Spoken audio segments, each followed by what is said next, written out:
कि आपके प्यार से प्यारे हो गए हो। पता नहीं, ये तो मेरी लाइन है, ये तो मैं भूल ही गई थी, लेकिन वो कहती है प्यारे कैसे हुई हो। इस तरह की कुछ कमर्शियल थी ना। चाहे छोड़े, ये तो बातें होती रहती हैं। ये किसको याद है कि मेरी मुट्ठी में बंद है क्या नाज़पान मसाला, कुछ इस तरह का था यार, मुझे भूल गया। छोड़ो, देखा एकदम अभी पूरे व्लॉग में अगर ये वाली बात याद आ गई ना तो मैं आप लोगों से बात जरूर ये वाली शेयर करूंगी।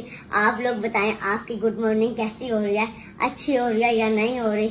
और जो है ना, आप लोगों की दुआओं का बहुत ज्यादा थैंक यू सो मच।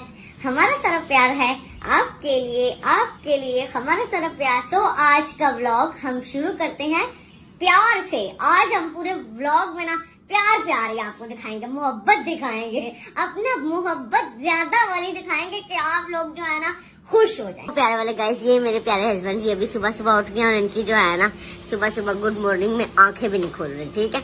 और मामा को अभी छोड़ने के लिए जाने लगे हैं। गाड़ी जो है ना, मामा को छोड़ने के लिए जाने लगे हैं। लो जी, मामा भी जाने लगे हैं। अभी कहती है मैं थोड़े टाइम के बाद आऊंगी।